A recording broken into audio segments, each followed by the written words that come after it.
मित्रांनो नमस्कार. संगमनेर नगरपालिका निवडणूक आता आणखीच रंगात येऊ लागली आहे. संगमनेरची नगरपालिका निवडणूक मुख्यतः दोनच पक्षांमध्ये म्हणजेच दोनच नेतृत्वात रंग भरणार आहे. ती म्हणजे अमोलदादा खताळ व सत्यजितदादा तांबे. सध्या तरी अशी परिस्थिती दिसते ती ही निवडणूक संगमनेर सेवा समिती व महायुती यांच्यामध्येच लढत ठरणार आहे. परंतु ही निवडणूक जशी जशी जवळ येत आहे तसे तसे काही प्रश्न प्रामुख्याने पुढे येत आहे. आपण त्यापैकीच काही प्रश्न बघूयात. प्रश्न नंबर 1 तो म्हणजे संगमनेर नगरपालिका निवडणुकीमध्ये महायुती कुठेतरी बॅकफुटवर पडत आहे का? आणि नंबर 2 संगमनेर सेवा समिती आपले एक विजन घेऊन ग्राउंडवरती काम करून खूप पुढे जात आहे. त्यामागची कारणे काय आहेत बघूयात या पूर्ण व्हिडिओमध्ये. आज आपण त्याचीच ही 5 कारणं बघणार आहोत. नंबर 1 म्हणजे नेतृत्वातील प्रचंड फरक. संगमनेर सेवा समितीचे नेतृत्व जे करत आहेत ते म्हणजे सत्यजितदादा तांबे. यांच्याबद्दल सर्व महाराष्ट्राला सर्व काही माहीत आहे. यांच्याबद्दल नव्याने सांगण्याची काही गरज नाही. विजन, क्लॅरिटी व रोडमॅप घेऊन ते संगमनेरच्या सर्व जनतेसमोर आपला प्लॅन सादर करत आहे व त्याचबरोबरीने आपल्या विजनने पुढेही जात आहेत. या उलट महायुतीकडे कुठलाही प्लॅन नाही. ते भूतकाळातील झालेले कामे व भविष्याकडे संगमनेर कसे असणार आहे याच्या पलीकडे काही चर्चा करताना आपल्याला दिसत नाही. नंबर 2 चुकीचा नॅरेटिव्ह. महायुती फक्त संगमनेर 2.0 वर टीका करताना संगमनेर 1.0 हे कसे होते हे दाखवण्याचा प्रयत्न करत आहे. परंतु एक गोष्ट महत्त्वाची ते मुद्दामून सांगतच नाही की गेल्या 4 वर्षापासून संगमनेर नगरपालिकेमध्ये प्रशासक कार्यरत आहेत.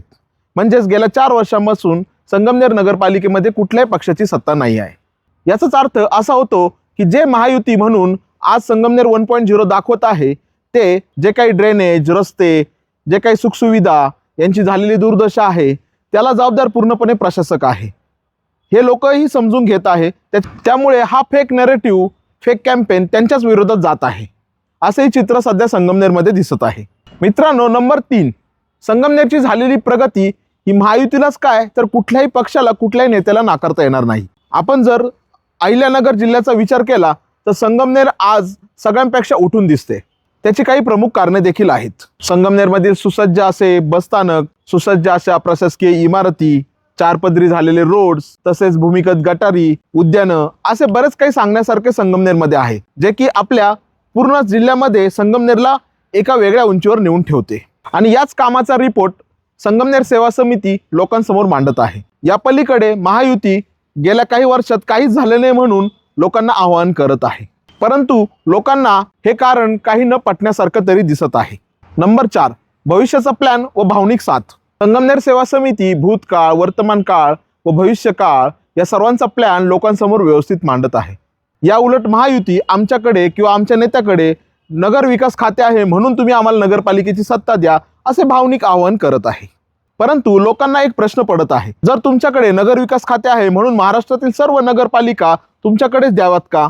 आणि दुसरा प्रश्न असाही लोकांना पडत आहे की आता तुम्ही नगरपालिकेनंतर पंचायत समिती व जिल्हा परिषद निवडणुकीला सामोरे जाणार आहात तर तिथे तुम्ही असे म्हणणार आहे की आमच्याकडे खातं नाही म्हणून आम्हाला तुम्ही सत्ता देऊ नका. नंबर 5 प्रचारातील फरक, फोकस आणि गोंधळ. संगमनेर सेवा समितीचा प्रचार हा पूर्णपणे फोकसवर केंद्रित आहे. व्यवस्थित प्लॅन, डोर टू डोर भेटीगाठी, स्पष्ट मेसेज, डेव्हलपमेंट आणि ट्रान्सपरन्सी यावर आधारित आहे. या उलट महायुतीचा जो काही प्रचार आहे तो गोंधळलेला दिसत आहे. फेक नरेटिव्ह, सोशल मीडियावर पूर्णपणे डिपेंड, लोकांमधला वावर कमी, यामुळे त्यांची लोकांमधील लोकप्रियता कमी होत चाललेली आहे. तर मित्रांनो संगमनेर सेवा समितीचा प्रचार हा पूर्णपणे विचार, प्लॅन आणि काम या 3 गोष्टीवर आधारित दिसतो. या उलट महायुतीचा जो काही प्रचार आहे तो पूर्णपणे फेक नरेटिव्ह पसरवण्यात दिसत आहे.